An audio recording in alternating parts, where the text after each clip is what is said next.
मैं हूं हकीम इफ्तिखारुल हसन रायवंडी।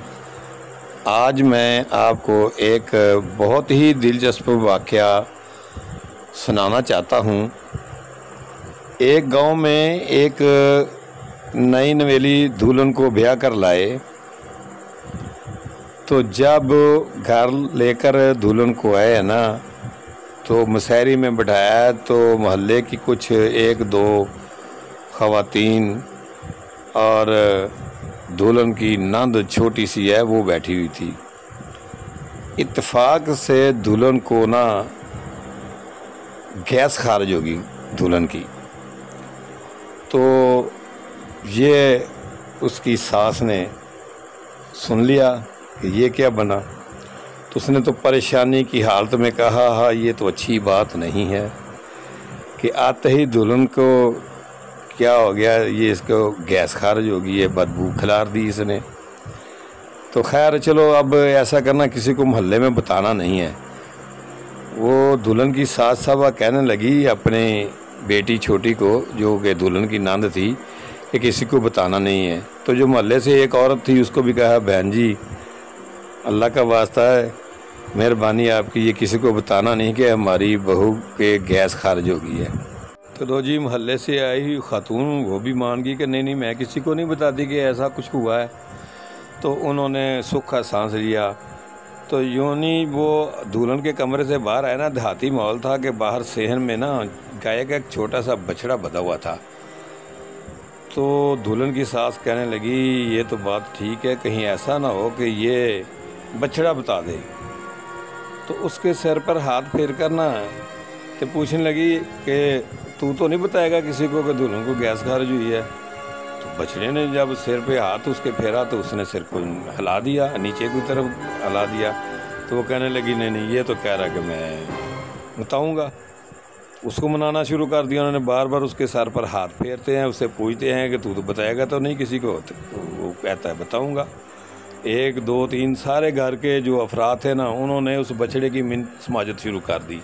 बछड़ा था कि वो मारने पे नहीं आ रहा था, अब क्या बने। तो इसी परेशानी की हालत में सब घर वालों ने ये फ़ैसला कर लिया कि अब तो हम इस गांव में नहीं रहेंगे, क्योंकि ये बछड़ा मान नहीं रहा, ये सबको बताएगा तो ये तो हमारी बदनामी और परेशानी की बात है। तो हमने यहाँ से रातों रात ऐसे करते हैं, अपना बोरिया बिस्तर बांधते हैं, घर का सामान उठाते हैं तो किसी दूसरे गाँव में चले जाते हैं। यही तैयारी कर रहे थे, सामान अपना बांध रहे थे, तो गांव का कोई ना सियाना सा बंदा उनके मिलने वाला था, वो वहां पहुंच गया। सूरत हाल का जब उसने जायज़ा लिया, पूछा, तो उन्होंने उसे भी बता दिया कि ये सूरत हाल है, हमारी जो दुल्हन को गैस खारिज हुई है। तो बछड़ा कहता है मैं सारे लोगों को बताऊंगा। तो इसी परेशानी की वजह से हम ना ये गाँव छोड़ कर जा रहे हैं। उसने कहा यार अल्लाह के बंदो ऐसा ना करो, हम इकट्ठे रहते हैं, मिल बैठ कर खुशियाँ बांटते हैं, तो बछड़े को मैं मना लेता हूँ, आप गांव छोड़ कर ना जाए। उन्होंने कहा ये बछड़ा अगर मान जाएगा तो फिर तो हम जो है ना गांव छोड़ कर नहीं जाएंगे, वरना हमारा तो यहाँ रहने पे ज़रा दिल नहीं चाहता, हमारी तो बदनामी बहुत हो जाएगी। तो बंदा बड़ा समझदार था, उसने क्या किया, एक लोटे में पानी लिया, पानी का लोटा लिया और पूरी फैमिली को सामने खड़ा कर लिया बछड़े के, और बछड़े के सर पर पानी की धार डाली ना जब, तो पूछता उसको बछड़े को, बता भी तो किसी को बताएगा ये बात। तो बछड़े ने अपने सर को जब दाएं बाएं वो हिलाया ना पानी को झाड़ने के लिए, तो उसने कहा ये देख लो। वो कहता कि अब मैं नहीं बताता।